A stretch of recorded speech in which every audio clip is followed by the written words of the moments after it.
Hello friends, Ayushman card बनाने के लिए सबसे पहले हम गूगल प्ले स्टोर में आयुष्मान ऐप सर्च करेंगे। इसके बाद इसको इंस्टॉल करेंगे। इंस्टॉल होने के बाद आयुष्मान ऐप को ओपन करेंगे।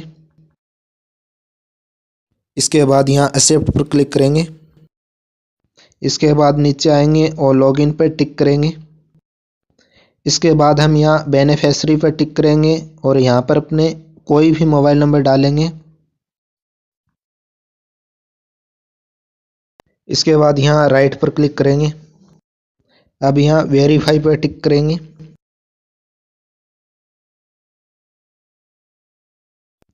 अब हमारे नंबर पर एक ओटीपी आएगा, वो ओटीपी यहाँ पर डालेंगे। यहाँ पर ये कैप्चा एंटर करेंगे। कैप्चा एंटर करने के बाद लॉगिन पर क्लिक करेंगे। अब सभी परमिशन को अलाउ करेंगे।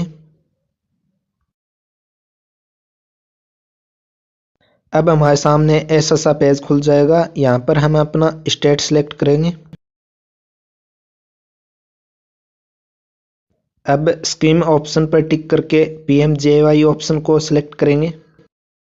अब हम सर्च बाय ऑप्शन पर टिक करेंगे। हमारे सामने कई ऑप्शन आ जाएंगे। यहाँ पर हम आधार नंबर चूज करेंगे। अगर आपके पास फैमिली आईडी है तो आप फैमिली आईडी से भी सर्च कर सकते हो। इसके बाद हम अपना डिस्ट्रिक्ट सेलेक्ट करेंगे।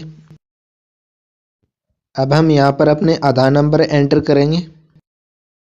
इसके बाद हम सर्च ऑप्शन पर टिक करेंगे। अब हमारे सामने हमारे फैमिली के सभी मेंबर की लिस्ट आ जाएगी। हमें जिसका भी आयुष्मान कार्ड बनाना है उसके नाम के आगे डू ई केवाईसी वाले ऑप्शन पर टिक करना है।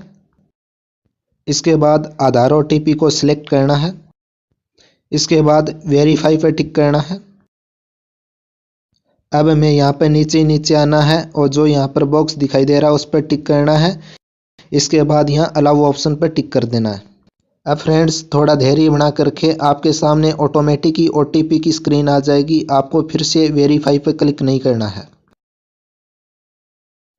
अब हमारे से 2 ओटीपी मांगी जाएगी। जिस फ़ोन नंबर से हमने आईडी लॉगिन की है उस नंबर पर जो ओटीपी आएगी वो हमें यहाँ नीचे एंटर करनी है। इसके बाद हमारे आधार कार्ड से जुड़े हुए फ़ोन नंबर पर जो ओटीपी गई है वो हमें यहाँ ऊपर एंटर करनी है। ओटीपी एंटर करने के बाद हमारे पास ऐसे ऑथेंटिकेशन का मैसेज आ जाएगा। फ्रेंड्स यहाँ पर आपको कहीं पर भी स्क्रीन पर टच करने की आवश्यकता नहीं है। अगर आपने कहीं पर भी स्क्रीन पर टच कर दिया तो आपको फिर से यही प्रोसेस दोबारा करनी पड़ेगी। 2 या 3 सेकंड बाद ऑटोमेटिक ऐसी सी स्क्रीन आपके सामने आ जाएगी। अब हम इस ऑप्शन पर क्लिक करके अपनी फ़ोटो कैप्चर करेंगे। अगर हमारी फ़ोटो अच्छी नहीं आए तो इस ऑप्शन पर टिक करके हम दोबारा भी फ़ोटो कैप्चर कर सकते हैं। फ़ोटो क्लिक करने के बाद यहाँ कन्फर्म पर टिक करेंगे। अब हम नीचे आएंगे। नीचे आने के बाद यहाँ पर यस ऑप्शन पर टिक करेंगे। इसके बाद हम अपने मोबाइल नंबर टाइप करेंगे। मोबाइल नंबर टाइप करने के बाद वेरीफाई पर टिक करेंगे। ध्यान रहे यहाँ पर उसी कैंडिडेट का मोबाइल नंबर डालें जिस कैंडिडेट का आयुष्मान कार्ड बना रहे हैं। इसके बाद उन नंबरों पर एक ओटीपी जाएगी। उस ओटीपी को यहाँ पर एंटर करेंगे।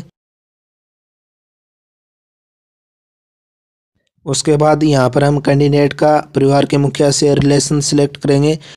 जैसे राजस्थान में परिवार की मुखिया महिला होती तो ये कैंडिडेट उस महिला का बेटा है, तो यहाँ पर मैं सन ऑप्शन को चूज करूँगा। इसके बाद हम ईयर ऑफ बर्थ कन्फर्म कर लेंगे। इसके बाद हम अपने पिन कोड एंटर करेंगे। इसके बाद हम अपना डिस्ट्रिक्ट सेलेक्ट करेंगे। इसके बाद अगर हम ग्रामीण इलाके से आते तो हम रूरल पर क्लिक करेंगे। अगर हम शहरी इलाके से आते तो हम अर्बन पर क्लिक करेंगे। अब हम अपना सब डिस्ट्रिक्ट यानी तहसील सेलेक्ट करेंगे। इसके बाद हम अपना विलेज सेलेक्ट करेंगे। अगर आप ऊपर अर्बन सेलेक्ट करते हो तो यहाँ पर आपसे वार्ड नंबर पूछा जाएगा। इसके बाद हम ऊपर से सारी डिटेल चेक कर लेंगे कि जो डिटेल हमने फिल की है वो करेक्ट है या नहीं है। इसके बाद सबमिट पर क्लिक करेंगे। इस तरह हमारी ई केवाईसी कंप्लीट हो चुकी है। इसके करीब